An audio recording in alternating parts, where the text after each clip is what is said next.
Hello everyone, it's Jessica Michaels here with another layout for the ThermOWeb design team. Today I'm actually going to be using some newer products in the shop, and I'm going to be making a little spread for my December daily album, which is a 6x8 album. So I'm starting this off using some pixie tape for a stencil here, which I'm going to grab some Distress Oxide inks and just blend some of this ink color onto the stencil. I wanted to make like a little tree scene in the background because I'm actually scrapbooking some photos from when we picked out our Christmas tree at the tree farm. So I want to create a nice little scene in the background. Baby girl's probably going to pop into this video from time to time. Yep, there's her stealing my stamp as usual. She's usually here helping me, so that's pretty typical. And I've got these little stamps here that I've been using for my daily numbers on all of my pages. They're the Paint by Number stamps by Tim Holtz. So I'm going to continue that throughout this layout as well. And I'm doing a little bit of ink blending on the toner card fronts. These are the Holiday Rush card fronts, which has this beautiful little star design on them. And I just thought these would be perfect to do some ink blending on with a couple different colors here. I have Bundled Sage and Rustic Wilderness, I think it's called, and I'm using just a couple of my blending brushes to blend on those two colors. And you do want to make sure you wipe these off with a soft cloth, or I just use a tissue on mine. Typically you want to use something lint free. I don't really have anything within reach here that's lint free, so I just grabbed a tissue real quick. But you want to wipe off any ink that's on those toner sheets before you apply the foil on top like this and run it through your hot laminating machine.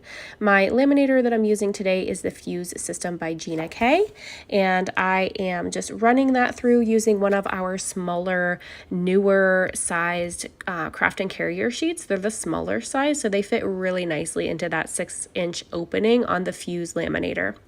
Now I cut apart some of these little sentiments. These are from the Merry Moments sentiment sheets, and they are also toner reactive to foil. So I cut one of them off to use as a sentiment on my page, and I did some ink blending with black and then applied my foil here on top, but I ended up not using that one. I'm actually going to make another one that's a lighter shade, because with it being black and using this kind of gold, it's actually called Sparkling Cider Transfer Foils by Deco Foil. That color foil didn't show up super well on the black, so I ended up using the rest of this toner sheet. So it's already actually been ran through once, but I still have some extra, and you can totally do that. You can always use up your extras here and use the negative pieces as well on different designs.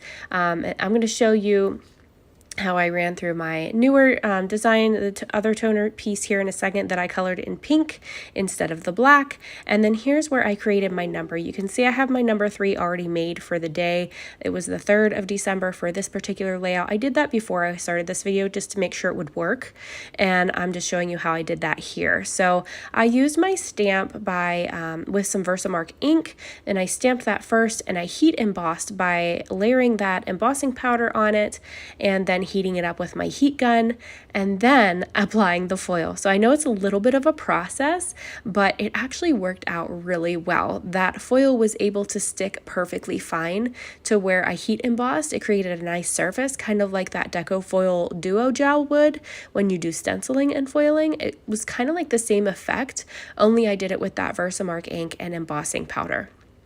So I found that really interesting to know that you can actually use your stamps to use this foil to transfer just with some Versamark ink and some embossing powder. Typically, you probably want to use clear embossing powder to do this.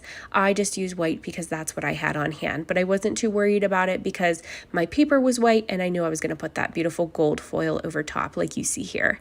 So this is my toner sheet that came out of my laminator in that Sparkling Cider, and it's already inked up, and I have my foil on there. So now I'm just running it through my Big Shot machine with some little Christmas tree dies to cut them out and place onto my layout. I wanted them just layered, and I wanted them kind of layered and enhanced by that ink blended background with that pine tree stencil that I used at the beginning of the video, and it's all coming together quite nicely now. I have my 2 photos layered on top of each other there, as you can see, kind of like a film strip, just matted by some white cardstock.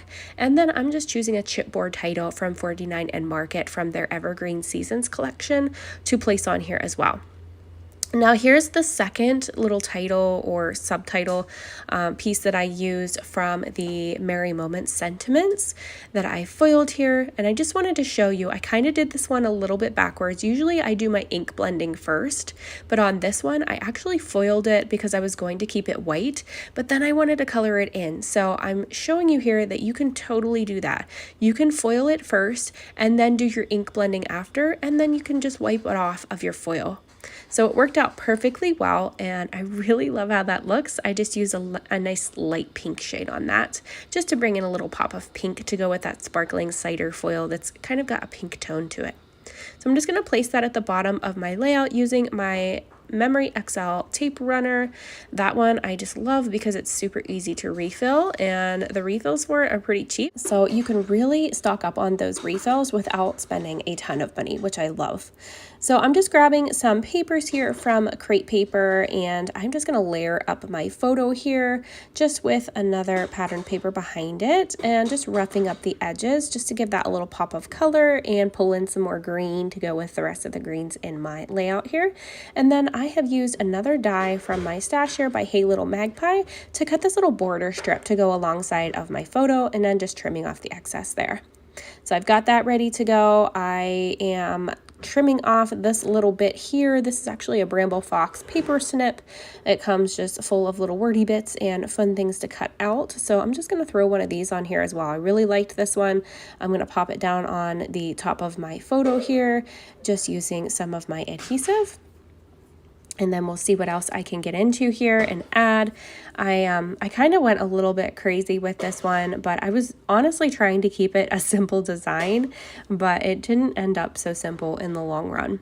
So I've got my easy tear tape that I'm using to adhere my photo. I know that that's not going anywhere. That easy tear tape is super, super sticky. It's a very strong adhesive. It will rip your paper if you try to rip it off of there or take it off of there and reposition it.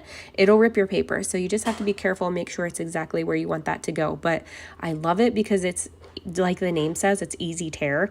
So you just kind of place it on there and rip off the excess, and then just pull the backing off, and it's good to go. And I know it's not going to go anywhere in this album. It's going to be there for life. So I'm just layering a few more things and positioning all of my little trees here at the bottom. Just sticking everything down with my tape runner real quick here. I'm not going to add any liquid glue to those per se, because I know that they're going to stick all right with that tape runner. I don't have to worry about those going anywhere. I'm actually going to be putting this in a page protector as well too, so I know that's going to help hold in all of these. But I'm grabbing some of this Ultra Bond liquid glue. I like to use this for my smaller things like this and title bits to adhere those down. I know that that Ultra Bond liquid glue dries super clear, so I don't have to worry about making a mess or any of that peeking out. Just trimming off the excess of my trees here. It's just about done. I think there's one more thing that I ended up adding because I just feel like it needed one more little thing. So I grabbed a Flair, an epoxy, no, these are the canvas flares, I'm sorry, from Scrappin Happy Studio, and I'm just going to add one of these on here because it just looks super cute with him carrying that little Christmas tree, and I just thought he was adorable and too cute to not put on here. So I'm doing my normal thing, which is my glue dot sandwich here to twiddle some thread in behind it for some extra texture.